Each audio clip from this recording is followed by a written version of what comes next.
여러분 안녕하세요. 찾아가는 새벽기도 시카고 예수사랑교회 조선영 목사입니다. 오늘도 변함없는 주님의 은혜와 평강이 저와 여러분의 삶의 종일 풍성하기를 기도합니다. 오늘 말씀은 시편 37편 1절에서 4절까지 말씀입니다. 제가 읽어드리지요. 악을 행하는 자들 때문에 불평하지 말며 불의를 행하는 자들을 시기하지 말지어다. 그들은 풀과 같이 속히 배임을 당할 것이며 푸른 채소같이 쇠잔할 것이미로다. 여호와를 의뢰하고 선을 행하라. 땅에 머무는 동안 그의 성실을 먹을거리로 삼을지어다. 또 여호와를 기뻐하라. 그가 내 마음의 소원을 내게 이루어 주시리로다. 아멘. 오늘 말씀은 다윗의 시인데요. 본래 원어로는 히브리어 자음의 첫 자를 따서 운율을 따라 노래하고 있는 시입니다. 다윗이 왕으로서 백성을 가르치는 그 설교적인 성격을 가진 시이기도 하죠. 세상에는 믿음으로 사는 사람이 세상적인 기준에 더 가난하고 망하는 경우를 종종 봅니다. 오히려 악인이 잘 되는 경우죠. 그래서 믿는 자들이 악을 행하고 불의를 행하는 자들이 잘 되는 것을 볼 때 불평이 생기고 또 시기하는 마음이 일어날 수 있죠. 마치 하나님께서 그때그때 필요한 심판을 잊으시고 직무유기하시는 것처럼 느끼기 때문에 그렇습니다. 나쁜 사람들과 나라들은 빨리 벌을 받아야 하는데 그렇지 않아 보일 때 하나님의 그 선하심마저 의심받게 되는 거죠. 선지자 하박국이 그랬습니다. 당시 유다 백성들 중에 악인들이 번성했습니다. 그리고 그 악한 유다를 유다보다 더 악했던 바벨론에 의해 징벌하시죠. 하박국은 이 문제로 하나님께 불평합니다. 겉으로만 보면 마치 유다보다 바벨론이 하나님 앞에서 더 의로워서 하나님의 손에서 쓰임받는 것처럼 여겨질 수 있기 때문이죠. 비록 유다가 죄를 범했지만 더 악한 이방 나라보다 더 죄인처럼 취급받는 것을 참을 수 없었던 것이죠. 우리도 살다가 이런 문제들을 만날 때 쉽게 불평하게 됩니다. 하나님을 믿어도 소용없다고 생각하기도 하죠. 때로는 예수 안 믿는 사람들 중에 세상에서 더 부유하고 승승장구하여 세상 권세를 다 얻는 것처럼 보이기도 합니다. 많은 사람들이 의아해하는 일들 중 하나가 아주 우리가 어려서부터 생각한 이 북한 정권에 관한 것인데요.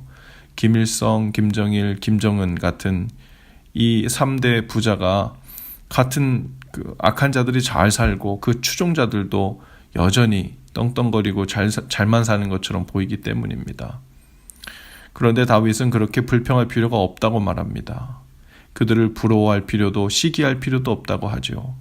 그들은 풀이나 채소와 같이 곧 쇠잔할 것이고 그들의 번영은 일시적인 것이기 때문이라고 말합니다. 다윗은 사울이 잘 된다고 불평하지 않았어요. 하나님 앞에서 합당한 마음을 지키며 하나님의 일하심을 기다렸죠. 그리고 다윗은 사울이 풀과 같이 속히 배임당하는 것을 보았습니다. 우리 편에서는 그 일이 말씀 그대로 정말 속히 이루어지지 않는 것처럼 보일 수 있죠. 그러나 하나님께서는 결코 늦으시는 법이 없으십니다. 늦었다고 생각하는 우리의 판단이 하나님의 뜻과 하나님의 계획을 앞설 뿐이죠. 이제 다윗은 그 배배꼬인 마음과 불평하는 마음을 고쳐 먹으라고 말합니다. 3절과 4절이에요. 여호와를 의뢰하고 선을 행하라. 땅에 머무는 동안 그의 성실을 먹을거리로 삼을지어다.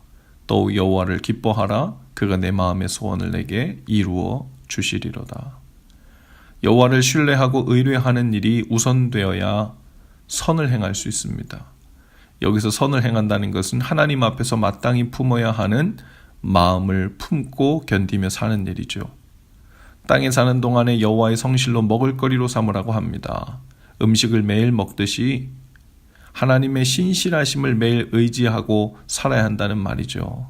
되어가는 상황을 바라보며 그 분위기가 주는 것을 먹고 살려고 하면 불평이 일어나고 시기가 일어나죠.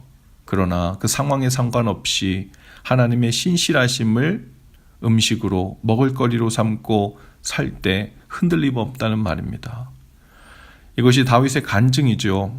그는 사울이 잘 되는 것을 시기하거나 불평하지 않았어요.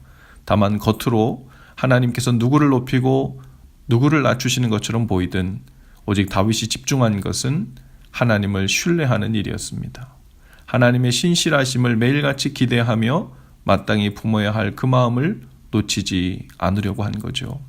하나님의 신실하심을 믿고 기다렸습니다. 그것이 하나님 앞에서 다윗이 품은 믿음이었습니다. 그것이 하나님께서 다윗의 마음이 마치 내 마음과 꼭 같다, 내 마음에 합한 자다라고 인정하시는 계기가 된 것이죠. 하나님은 그의 소원을 들으셨고 또 다윗을 통일 이스라엘 왕으로 삼으셨고 사울은 블레셋 앞에서 망하게 되었죠. 이 땅에서 심판과 정의가 다 이루어져야 한다는 기대가 우리 사람들에게 있을 수 있어요. 그러나 우리는 영원한 시간 속에서 하나님의 정의와 심판을 믿는 사람들입니다. 이 땅에 있는 동안에 심판받지 않고 죽은 역사적인 악인들이 얼마나 많은지 몰라요.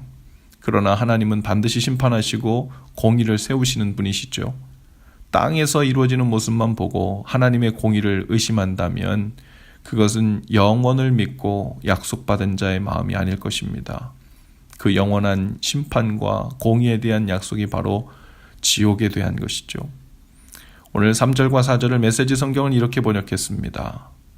하나님께 보험을 들고 선한 일을 하며 마음을 가라앉히고 내 본분을 지켜라. 하나님과 사귐을 지속하여 가장 복된 것을 누려라. 하나님의 신실하심을 신뢰하는 것이 우리의 힘이고 믿음입니다. 마치 어떤 합당하지 않은 피해와 위험 속에서도 언제든지 다시 회복시켜 주실 확실한 보험을 갖고 있는 것이죠. 마음을 가라앉히고 마땅히 품어야 할 생각과 마음을 지키실 수 있기를 바랍니다. 하나님이 이 모든 일을 아시고 그분의 손에서 가장 확실하게 다루어질 것이라는 믿음이 없을 때 우리는 불안해하고 불평하고 길길이 뛰게 되죠. 하나님 앞에서 본분을 지키는 믿음, 하나님 주시는 합당한 마음과 생각을 단단히 지키는 그 믿음이 오늘 저와 여러분의 삶에도 풍성이 있기를 주님의 이름으로 축복합니다. 기도합시다. 주님, 악한 자들이 잘 되는 것처럼 보일 때 우리 속에서 일어나는 불평과 시기와 또 하나님을 향한 원망이 있음을 고백합니다. 하나님의 손이 짧으신 것 같아 섣불리 우리의 손을 내밀려 하는 때가 얼마나 많았는지요. 오늘도 주님의 성실하심을 신뢰하고 의뢰하여 다윗처럼 주님 앞에서 합당한 마음과 생각을 품고 지키는 일에 승리하게 하옵소서. 오늘도 믿는 자의 본분을 지켜 하나님을 향한 신뢰와 믿음을 보이는 날이 되게 하옵소서. 하나님의 속히 일하시는 손길을 보는 은혜가 있게 하옵소서. 예수님 이름으로 기도합니다. 아멘. 여러분, 오늘도 예수 사랑으로 화이팅입니다. 내일 아침에 다시 찾아뵙지요.